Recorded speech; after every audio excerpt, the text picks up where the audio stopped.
as you know, we are going to be having, it's basically a research conference, but we have the policy community represented by chairs and keynotes. Hi Anjan, how are you? And so it is also a great pleasure that we have TN Srinvasan here to chair the session, both NK Singh and TN. I wanted to say that we had to change the timing of this because Parliament career that I'll go over in a minute is now a member of the Rajya Sabha, and while escorting him here, he indicated the reasons why he has to be at Parliament promptly at noon. That's why we are being as precise on the timing.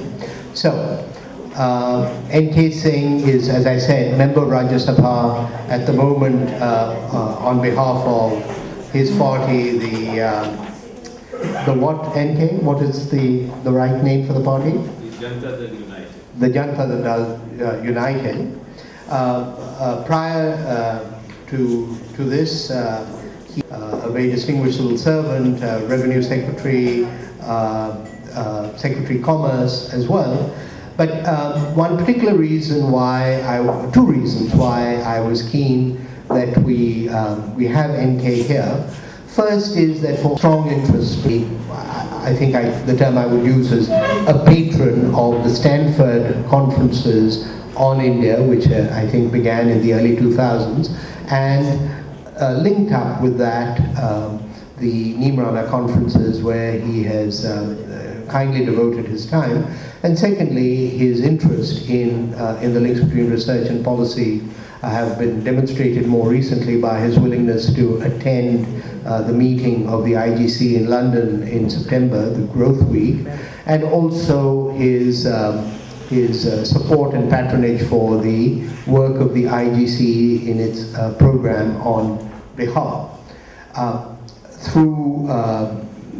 Partly through the conferences at Stanford, TN Srinivasan, who, as I mentioned in my opening remarks, was really present at the creation of this campus of the ISI, was instrumental in the ISI's Delhi program before he went to Yale.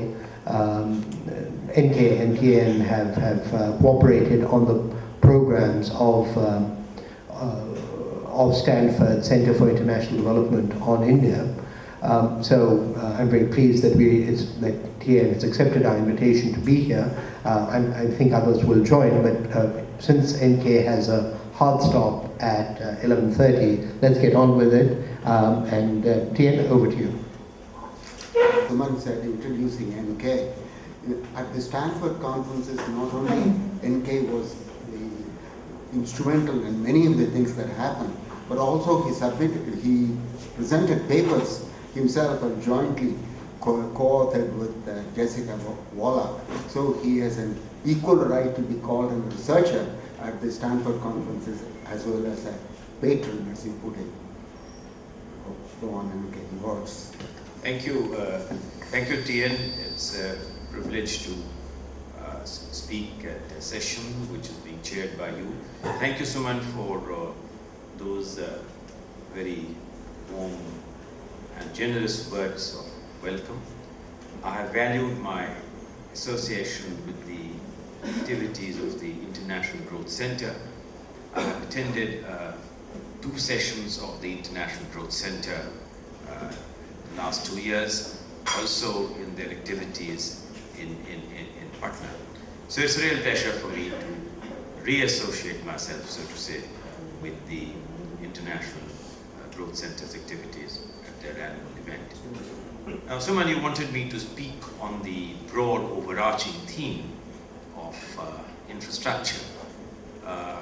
It's a grandfather theme, so I really do not know where to begin and to say, except to say that clearly, for reasons which are very obvious, what we do, what India does on infrastructure, to some extent at the center of how effectively we are able to get back to the the higher growth trajectory which we would all want and plan for. I mean, in terms of the competitiveness of making economic activity competitive, both domestically and internationally, the quality and reliability of infrastructure is at the center of these events. Infrastructure is also terrifically important because not only in terms of a critical catalytic effect on overall GDP growth, but in terms of the employment elasticity of providing jobs to ameliorate the huge backlog of unemployment which is growing. It is at the center of any credible effort to bridge differences in terms of interstate income levels and interstate growth levels. I mean, after all, it is not very unknown that part of the reason why private capital has shied away from some states which have not demonstrated a better quality of governance is because of poor infrastructure. And some of the states which have not done very well in India want to attract private capital. Clearly, the beginning has to be in improving the reliability and the availability of infrastructure. So I think in terms of its competitiveness index, in terms of growth, in terms of employment, in terms of issues of inclusive growth or bridging state differences with states which have fallen behind the national performing average indices, investment in infrastructure is central to the 12th plan strategy and in the beyond the 12th plan for improving India's growth potential. I think that when it comes, therefore, from this broad approach to, there are 5 types of issues I'd like to mention. The first is clearly the issues of finance. Now, estimates on finance differ, whether we need $500 billion or we need $1 trillion over the next 5 years and certainly over the next 10 years. From where is finance going to come for infrastructure? Is it all based on domestic savings? Is it draft on external capital? Is this a key area where domestic saving is to be bridged by inward flows through the FDI route? So, and at what cost will finance be available is an issue which we need to figure out. Related to this, of course, is in relation to public outlays. What is the inter-se allocation which optimizes returns and economic multipliers? I mean, if there is a hard budget constraint, what are the factors which will determine how much do you allocate for power as compared to how much you allocate for roads? And what are the determinant factors which will enable that? Is it that in areas where private capital continues to be very shy, or in regions where private capital continues to be very shy, you would want to make a hard outlay for that? But again, of course, the inter-se breakup becomes exceedingly important. So the whole area of, and then related to this, of course, is how much of private capital can come in, what kind of public-private partnerships can be fostered in different segments. So there is this whole broad issue of finance which I think remains unresolved. The second key area which I think that on which the last has not been written is, regrettably, whereas we do not certainly have an integrated energy policy, we also do not have an integrated infrastructure policy. Because I think that different elements of that in terms of the costing of inputs and in terms of giving to the consumer, and this of course raises all those embedded issues in relation to subsidy, cross-subsidy, sunset clauses on subsidy. So this whole area of the need for having an integrated infrastructure policy. In the draft 12th five-year plan, which I have seen, also I think to some extent skirts the issue of an integrated infrastructure policy. The third important area which I think that remains unresolved is this whole area of a regulatory framework which is not only gives you level playing field, gets rid of things like predatory pricing, fosters competition, and is genuinely accountable only to what would be economically optimal. Now, the whole area of the whole regulatory domain in India, unfortunately, as it has evolved, has got warped up in all kinds of issues. For instance, most of the, I was responsible for, to some extent, in the drafting group of the Electricity Act 2003, and so was I keenly involved in the whole telecom regulatory authority entity being created and its subsequent version. Now, one of the key areas in all these bills is that in the whole process of appointment of regulators, there is scant attention being paid to people with domain knowledge and to pay prices which to some extent would mirror market prices. So the catchment area of getting key regulators is really largely confined to retired civil servants who would be willing to accept. Now, they, having owed their appointment to a certain matrix in political decision making, really the extent to which you can expect objective decision making process is greatly impaired by the nature of the selection process, the emolument and the compensation structure, and the manner in which they are to function. So the whole area of the regulatory framework, I think, is an embryo of uncertainty. The next area which I think are the issues which concern is this broad issue of center-state relations. Particularly when it comes to power sector, what is the responsibility of the central government? What is the responsibility of the state government? For instance, if I have to raise the power sector alone, who is largely responsible for implementing the Revised Electricity Act of 2003? Is it the central government?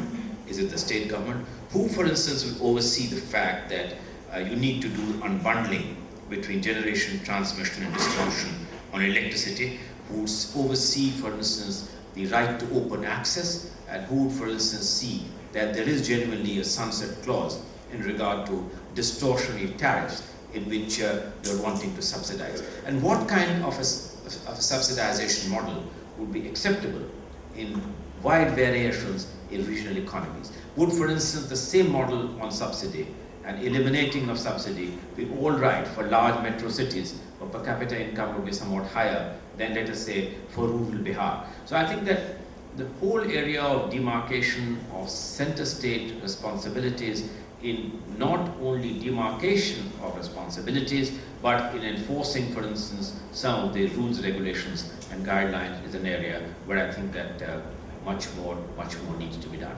Coming to the specifics, I think that issues relating to power are vastly different than issues relating to road, because the only commonality which links them, of course, are issues not only of regulation, but the implementation of public outlays on power projects, the cost and time overruns, the accountability process, the kind of outcomes, and the manner of evaluating the outcomes in relation to the outlays. So I think that power and roads relate to that. In the area of telecom, I think it's the area of level playing field, which is exceedingly important, as competing telecom players will begin to look for larger shares of the market, and the extent to which you can have a faster rollout of the internet connectivity to rural areas.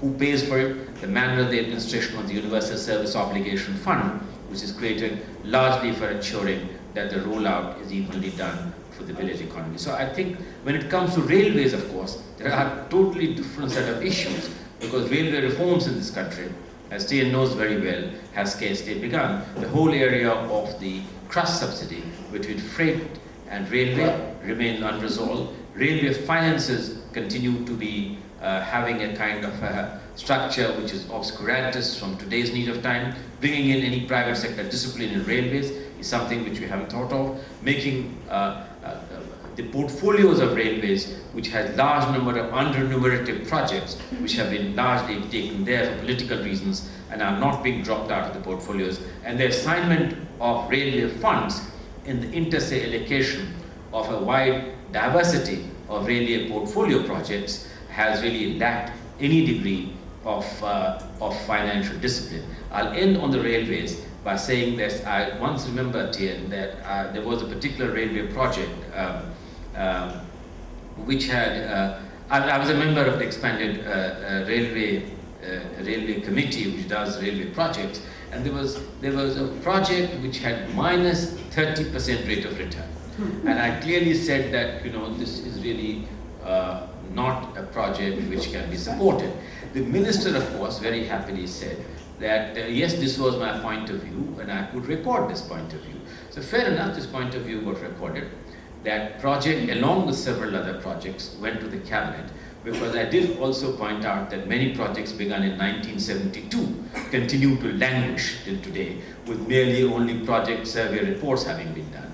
So to my surprise, when this project went to the cabinet committee, and I raised my objections in the cabinet, which I was duty bound to do as expenditure secretary and member of the railway board, the minister simply had one thing to say. It was a one-liner, which said that I had a zero understanding that railways had little to do with economics.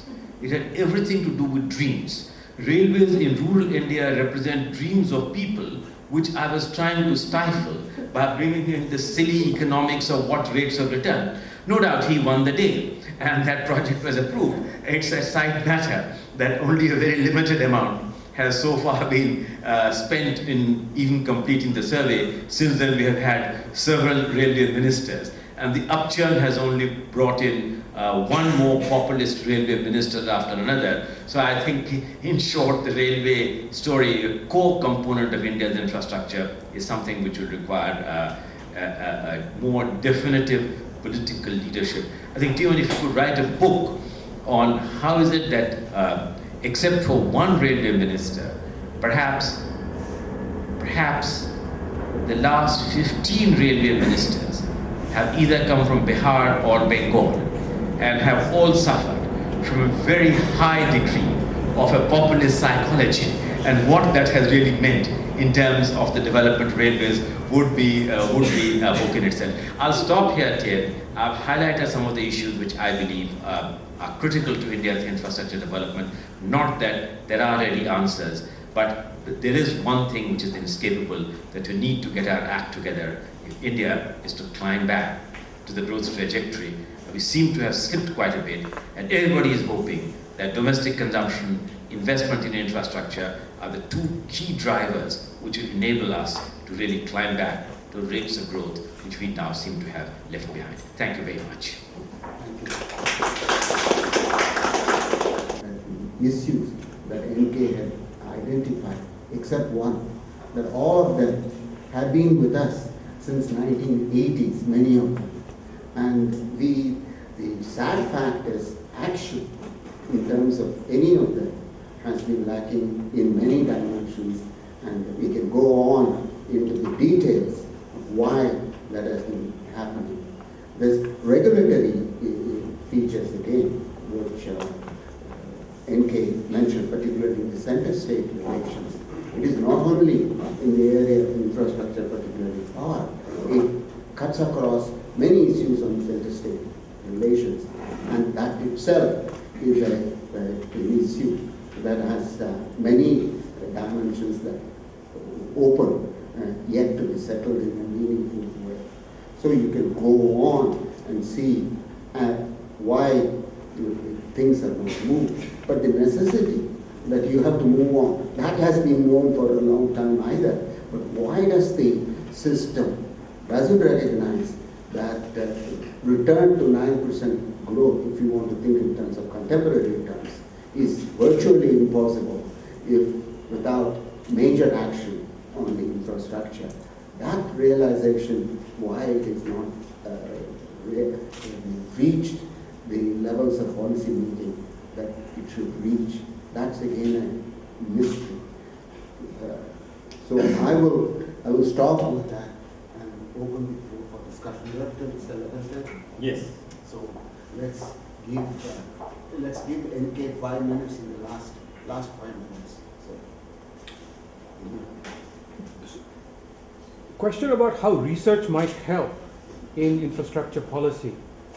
So first question is, if you had a wish list of what kinds of research projects you'd like to see, what would they be? You know, the top three kind of issues. No, I think we should take a bunch of questions so that we give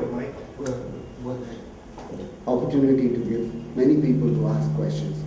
Yes, there.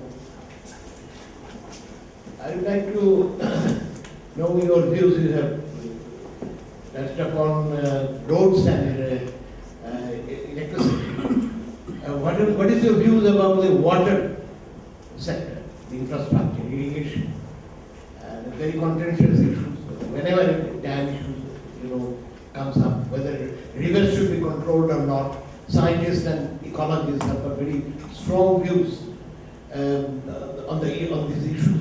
So what is your view? And so far as research is concerned, not that we, no studies are done. For example, Integrated Energy Policy Committee of Planning Commission has done something.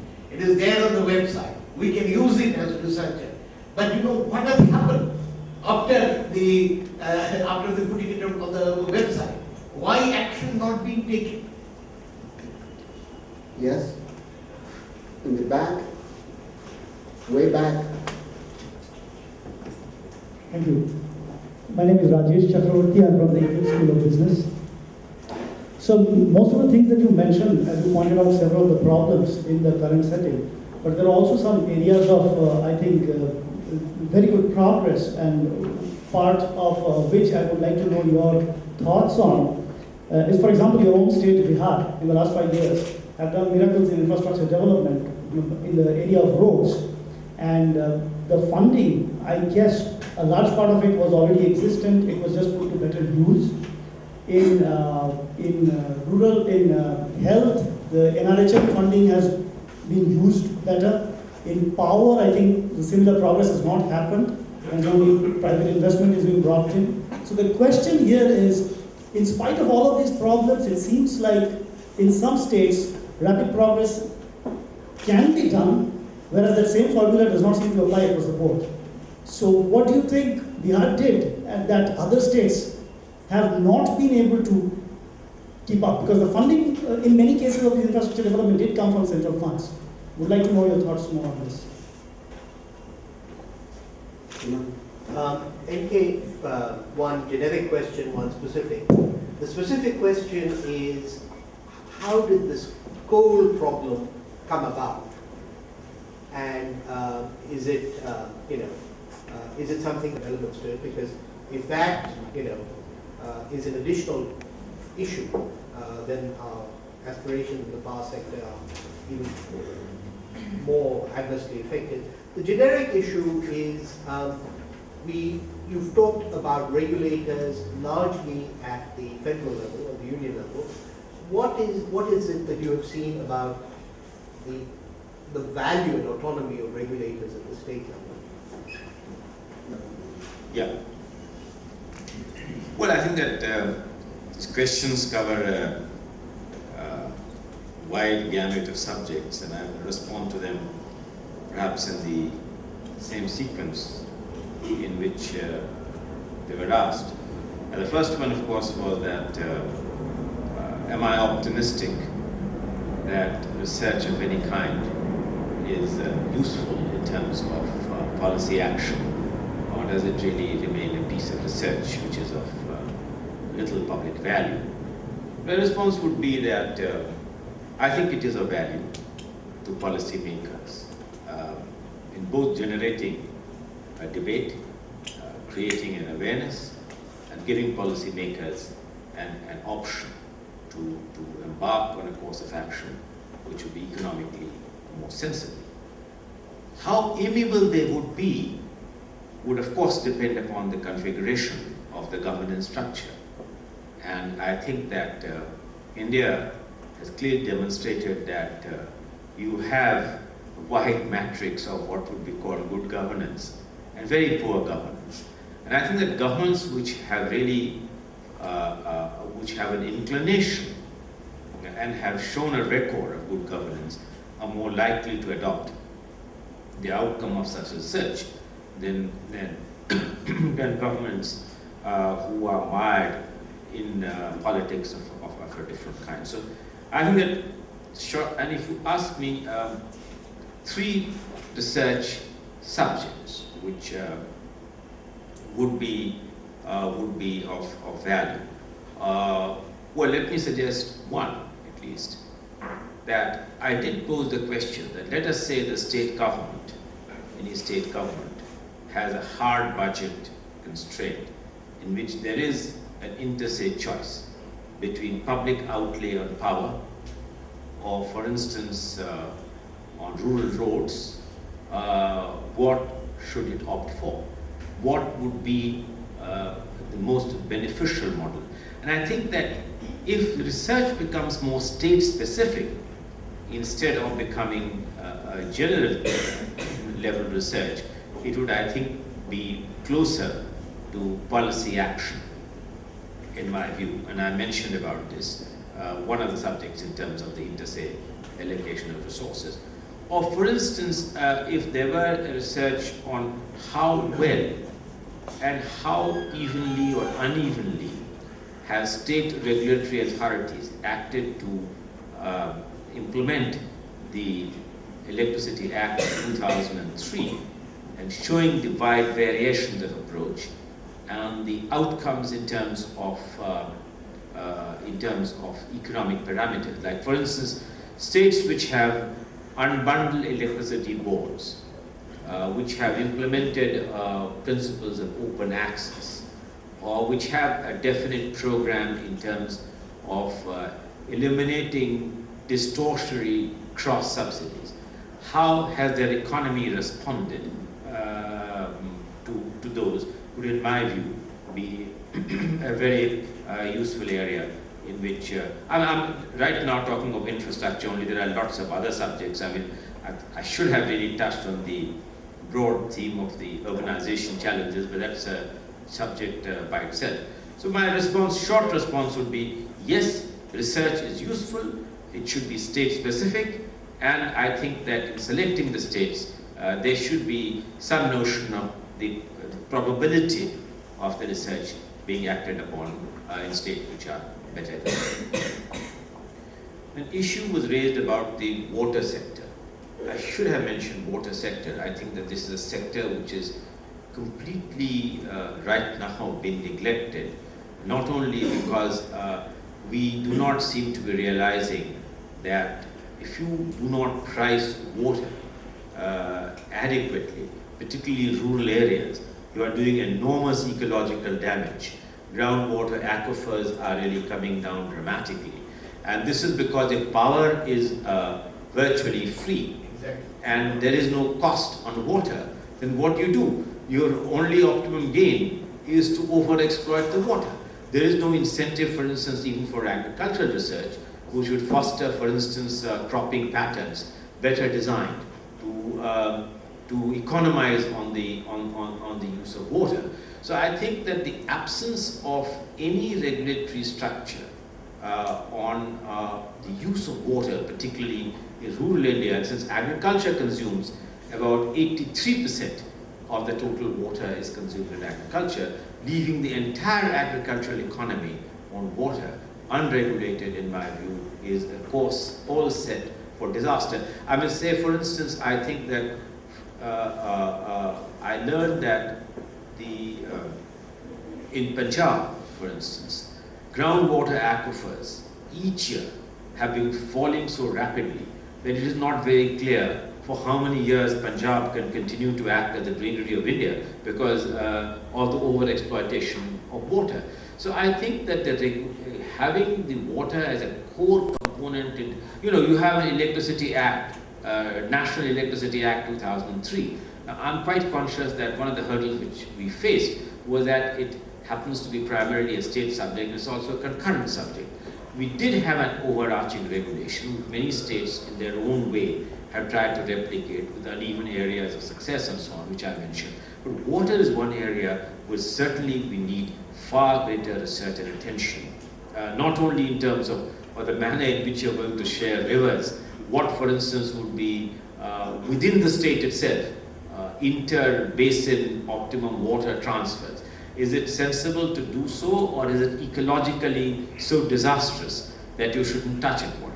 For instance, if you take my state of Bihar, there are several, leaving aside this whole area of harnessing the water before the rivers enter Bihar from Nepal, but those rivers which are in Bihar, is it sensible to have inter-basin transfers which optimizes river? How would this go against broad ecological and environmental considerations?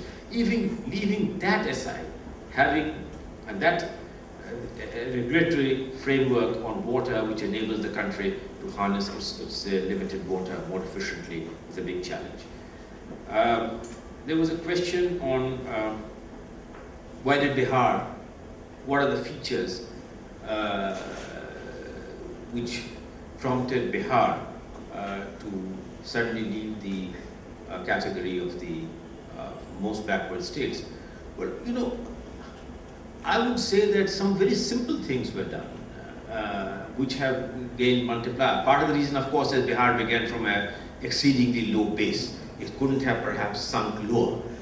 So anything which you did had clearly very high incremental multiplier effects. The first and most important thing I think that the Bihar government did is by bringing about what people perceived that fulfilling the obligation, the principal obligation of why states exist, which is to give people security of life and property, is the primary reason why the rationale for states to come into force. Bihar began by improving the overall environment of security of life and property to methods which were somewhat unconventional and which many of you know that when we began at that particular point in time, there were roughly 150,000 posts of constables and policemen which were vacant.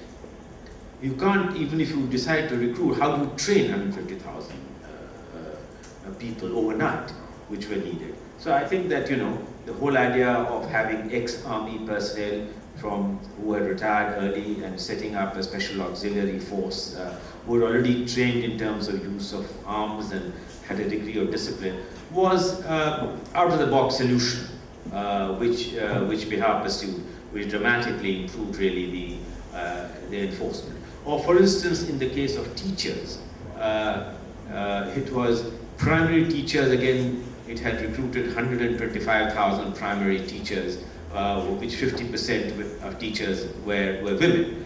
And so, first and most important is the improvement in the overall environment of security of life and property. Second, I think that in terms of prioritization of expenditure, giving emphasis on the social sector and roads, I think was the right way to go forward, which unleashed really the suppressed entrepreneurial energy of individuals. I mean, you know, if the outlook towards the future becomes more optimistic, you take very simple decisions in individual life, decisions to buy a house, to acquire new property. And close with that is that, on behalf, is that public outlays, which in 2004 and 5 mirrored about $1 billion, it reached $5 billion in a period of 6 years or so. And I think that the bulk of the public outlays went in roads, in education, in health, and of course, and strengthening the law and order apparatus. Whether Bihar will therefore be able to sustain these rates of growth which it has experienced in the coming 5 years is a big challenge, because public outlays cannot be increased at the same rate. So how to really create an environment of getting private investment into Bihar, and whether the infrastructure improvements which have been brought about and the assurance of good governance which has sought to be reiterated by a second mandate is adequate enough, or more needs to be done to improve the climate for getting private investment into the state, my view represents a principal economic challenge which the state government would have to tackle.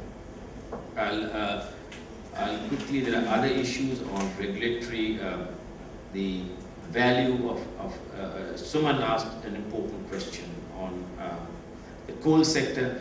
You know, Suman, I'm very depressed in this whole story of the coal sector, because 3 days ago I asked Mr. Sushil Kumar Shinde this question in Parliament, when he confessed that in fact PAR had shown negative rates of growth. And part of the reason was that coal was not available. The coal minister was sitting behind you. I asked the supplementary question, but since the coal minister is sitting behind you, can he share with us how he intends to really improve coal production significantly, since imported coal is at least 4 times more expensive than domestic coal, and not too much of imported coal is available easily. The coal minister was exceedingly shy, and the whole house went with him on a ton of bricks, that the way in which the entire coal sector had been managed was more terrible than in which perhaps the railways have been managed. I think a degree of high trade union populism has governed the management of India's coal sector, with the lowest productivity in coal, in the kind of coal management and efficiency which we have. We don't seem to want to change the culture of Coal India in any significant way. And I think it will be a very principal challenge of how to get the coal ministry moving in tandem with the power ministry if the daunting power sector challenges are to be fulfilled. More work needs to be done on coal than needs to be done in power, because I think the path on coal is not clear at all. At least on power, we know what are the right things to be done. And coal should be much easier to do, because unlike power, which is center states mix is much more in favor of the states, in the case of coal, a lot of the handle is with the central government itself, and we need to really, I mean, right now the allegations of rent seeking on allocation of coal blocks, political predilections entering the allocation of coal blocks. There is any number of credible private sector power investments in Bihar which are there. They are languishing because coal linkage has not been available. So I think that coal is going to be India's very, very, very big story, in addition to availability of coal, using fossil fuel in a way in which it is environmentally more sustainable, and to use improving the efficiency of fossil fuel. But, if I could just interrupt, is it that the sector has moved backwards, or our needs have gone forward? What? But it suddenly has erupted as an issue, right? I think that the needs have gone forward. What you require in terms of energy at a 9% rate of growth is vastly different than what you require at a 5 to 6% rate of growth. And I think that the slack which was available from 5%, 6% rate of growth, or 8% is not available anymore. You will have to make very important, decisive decisions to make the coal sector go forward. Unfortunately, in terms of the political matrix, the coal is always given to people who are not necessarily politically so senior. For a long time, coal and power were together. It made sensible. But ever since you have broken coal separately, from mines separately, from power separately, you have too many political matrices influencing decision making in coal. You wanted to know whether how have federal regulators, the value of regulators at the state level? Yes, they are valuable, because without the regulators, there wouldn't even be that modicum of pressure for them to undertake some of the important decisions which need to be taken. A very important point was made on rural infrastructure. Clearly, rural infrastructure, I think, that the three most critical things are rural infrastructure. How credibly is the Gramin Vidyutikari program, the rural electrification program, going? I mean, is it adequate to declare a village electrified if some BPL families have been just given one bulb and just a fan and no assurance of assured electricity? Would that be a credible way of mapping rural electrification in India? And I think that the penetration of rural roads is critical, irrespective of when retail comes or not, but really for linkages to the urban economy and prevent wastage of agro and agro-based products. That's credible rural roads, and the network of roads is exceedingly important. So I think that the electricity and roads, I would imagine, in the rural sector is definitely important. The last question was the whole working of the state level regulatory entities. Now, yes, of course, that is the whole idea, that the tariffs which they determine would approximate over a period of time market-determined tariffs, and that they would oversee the cross-subsidy with which electricity boards have been encountering. I mean, the truth is that most electricity boards in India, except a few, are just bankrupt. So how do you really get financial solvency in electricity boards, which will to some extent reduce the annual budget subvention by state governments to support the electricity boards by tariff setting over a period of time, which would be adequate, is the very big challenge which state regulators have to face. I mean, if tomorrow, taking into account transmission and distribution losses, let us say, in some states of an average of about 30%, the regulator was to set the tariff shock would be far too high. But there is, I think, all those things which are coming, unbundling it, franchising distribution, and over a period of time, reducing the extent of transmission and reducing the extent of distribution losses, which will enable tariff setting to proceed in tandem with the proposed program of reducing distribution losses. So I agree with you, that's a very major challenge. I think I have addressed most of the questions, Tian, and look forward. You have to leave, right? Yes. So, thank you for your very insightful presentation, and I hope there will be some movement at the political level that will bring a desired change in this vital sector. That I'm not hoping. And with those words of pessimistic wisdom, please join me in thanking both the chair and our speaker.